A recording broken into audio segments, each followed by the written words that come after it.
Bonsoir, aujourd'hui j'ai choisi le paradis pour vous parler de l'enfer. Nous sommes au phare du Petit Minou, un paradis donc dans le jargon des gardiens de phare. Nous sommes à terre, à proximité des habitations.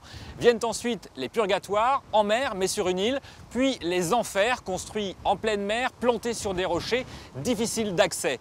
Pour ce dernier épisode de nos histoires de phare, nous allons mettre le cap à l'ouest, direction l'enfer des enfers, le mythique phare d'Armen au large de l'île de Sein. Sa dernière relève eut lieu en avril 1990.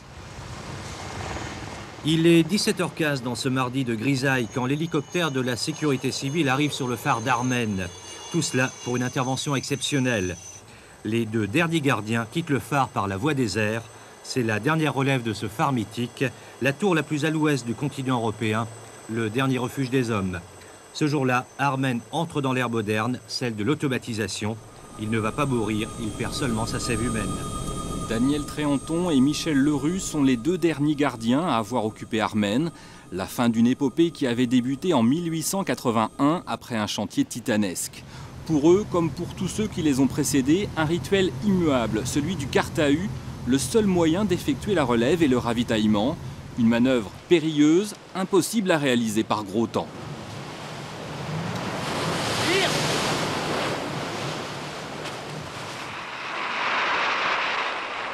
Armen, la pierre en breton, est bâtie sur un rocher que la mer découvre 5 fois l'an, lors des grandes marées. Pensez, il a fallu 30 ans pour construire ce phare. 30 ans, car pour poser les fondations, les ouvriers ne pouvaient travailler que 10 heures par an. Oui, vous avez bien entendu, 10 heures par an. 30 ans depuis les premières ébauches, 14 ans de travaux effectifs. Pendant plus d'un siècle, à l'extrémité de la chaussée de Sein, les hommes y ont entretenu la flamme, au sens littéral du temps du gaz d'huile et de la vapeur de pétrole, avant que l'électrification et l'automatisation ne les relèguent à terre. Désormais, sans eux, le feu blanc à 3 éclats toutes les 20 secondes continue de briller. Ces derniers mois, le phare d'Armen a pris de nouvelles couleurs sous la plume de deux auteurs de bande dessinée bretons. C'est d'abord le costarmoricain Emmanuel Lepage qui s'est emparé du mythe.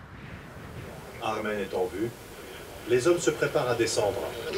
1 mètre encore et venez à droite 2 mètres. L'histoire de cet album débute en juin 2015.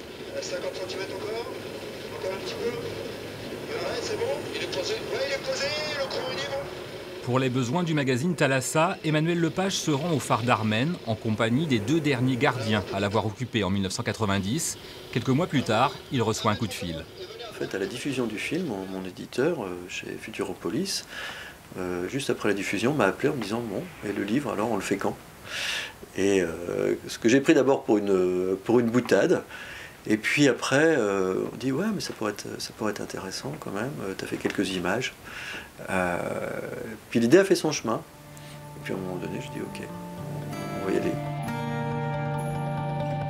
Il est vrai que ce phare, le plus à l'ouest de la pointe bretonne, est un personnage à part entière. Lepage situe son histoire dans les années 60, mais au-delà de la vie quotidienne des gardiens, il évoque aussi bien la construction de l'édifice, dans la deuxième moitié du 19e siècle, que la légende de la Cité 10, ou encore la vie des Sénans. Un récit nourri de nombreuses recherches et témoignages, mais aussi des quelques heures passées sur ce caillou perdu en mer d'Iroise. Le phare est comme une sorte d'organisme vivant, hein. On entend le vent siffler entre les pierres, il y a cette humidité qui est très très prégnante dans l'intérieur du phare, il y a cette odeur de pétrole, puis ce bruit sans cesse. Et ça, je pense que ça va nourrir quand même l'histoire. Cette histoire est une fiction, mais j'ai envie qu'un gardien qui la lit se dise « Ah oui, ça aurait pu se passer comme ça ». Pour moi, ça, c'était important, puis ça me permet de croire aussi à mon récit.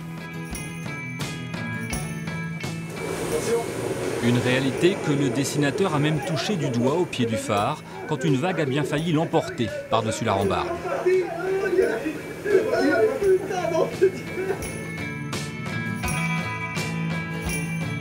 L'enfer des enfers mérite bien son surnom. Nicobi, avec Weber au scénario, a aussi choisi le phare d'Armen pour en faire le cadre d'une intrigue à la Agatha Christie. Il est vrai que pour un huis clos, le cadre est idéal. Un terrien Nicobi, mais quand on lui a proposé une résidence d'artiste dans le sémaphore de l'île d'Ouessant, il a mis cap vers l'océan. Un travail qui l'a nourri pour ses premiers opus sur les îles, signé avec son compère scénariste Weber. Pour Sang de Saint, un polar au cœur du phare d'Armen, impossible d'accéder à cette citadelle en pleine mer, mais le dessinateur a mené l'enquête. D'être sur place sur l'île et de discuter comme ça avec des Iliens, ça m'a permis quand même de rentrer en contact avec notamment un ancien gardien de phare qui a travaillé sur le phare d'Armen et donc a pu m'expliquer quelques petites choses techniques sur l'intérieur du phare. C'est un huis clos. L'histoire, un polar à la Agatha Christie. Brieg Mallet, un auteur à succès, décide d'élaborer à plusieurs mains un roman policier dont le théâtre sera le phare d'Armen.